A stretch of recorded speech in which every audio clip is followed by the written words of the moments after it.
মানে এরকম অনেকটা কথা আছে যে আমাদের মিডিয়ায় কাজ করতে গেলে কিছু সিন্ডিকেটকে মানতে হয়, কিছু জিনিস মেনটেন করতে হয়, তাদের বিরুদ্ধে কথা বললে সেটা ক্যারিয়ার ক্ষতি বয়ে আনে। তোমার ক্ষেত্রে কি এরকম হয়েছে? অনেক হয়েছে, মানে আমাকে তো অনেক হয়েছে। আমাকে যেটা হয়, আমাকে ওই অর্থে কিন্তু আলটিমেটলি আমি কারোই ফার্স্ট চয়েস থাকি না, কিন্তু যে আচ্ছা ওই আমাদের প্রথম একমাত্র, মানে ও ছাড়া আমাদের হবেই না। এই ঘটনা কিন্তু আমার জীবনে এখনো ঘটে নাই, ওই দিন আমার জীবনে এখনো আসে নাই। তো আমি সবার লাইফে হচ্ছি সেই চয়েসটা যে ও আচ্ছা এই ক্যারেক্টারটা তো ওকে লাগবে, আচ্ছা একটু নেই, সহ্য করি ওকে, মানে বুঝছো? সো আলটিমেটলি গিয়ে সবাই আমাকে কাস্ট করে সহ্য করার জন্য, যে ঠিক আছে সহ্য করে এই মেয়েটাকে, কারণ এই যে যখন কাজটা করবে ঠিক করে করবে, এইটুকু আমি এস্টাবলিশ করে ফেলেছি অলরেডি। আমাকে নিয়ে যারা যাই বলুক না কেন, সবাই এইটা জানে যে যখন যে কাজটা বাঁধন করে সে তার 100% দিয়ে করে এবং সে এটা শেষ দেখে ছাড়ে।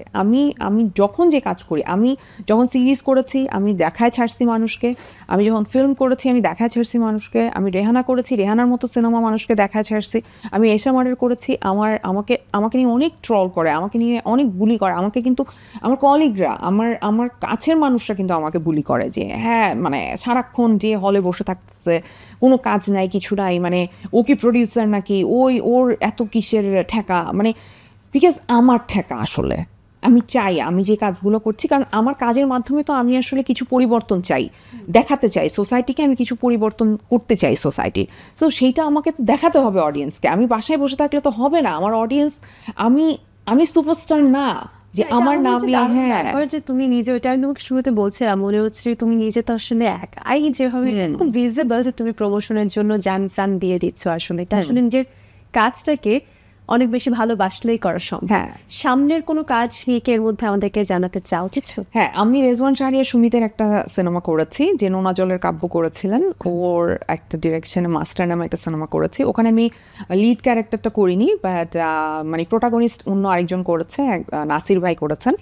আর আমি ওখানে ইওনোর একটা ক্যারেক্টার করেছি, খুবই কমপ্লেক্স একটা ক্যারেক্টার, খুবই ইন্টারেস্টিং ক্যারেক্টারটা। আমার খুব মজা লেগেছে কাজটা করতে, আর আমি একটু ভালো কাজের সাথে থাকতে চেয়েছি, যার জন্য করেছি। আর আরেকটা কাজ শুরু করেছি, ওখানেও আমি প্রোটাগনিস্ট না, ওখানে ওইটা খুব ইন্টারেস্টিং কাজ, ওইটাতে অনেক মানে মেয়েদের একটা গল্প, সো খুবই খুবই ইন্টারেস্টিং, মানে আমি ওই কাজটা নিয়ে খুবই এক্সাইটেড। ওখানেও আমি খুব ছোট একটা ক্যারেক্টার করেছি, বড় পর্দার, দুটোই বড় পর্দার কাজ।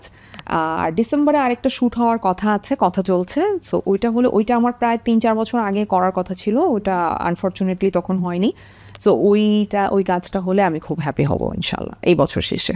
All the best. অনেক কাজের খবরই আছে, সবকিছু সব চ্যালেঞ্জকে ছাড়িয়ে অপ্রতিরোধ বাঁধন এগিয়ে যান, কিন্তু সবসময় এটাই চাওয়া থাকবে। All the best. এবং এই সময়টা চলছে এখনো, সেই জায়গাটাতেও চাইবো যে তুমি যে জান প্রাণ দিয়ে দিচ্ছ এবং চাইছো সেটার রেসপেক্টটা যাতে তুমি পাও, মানুষ যাতে এই সময়টা আরো বেশি করে দেখে।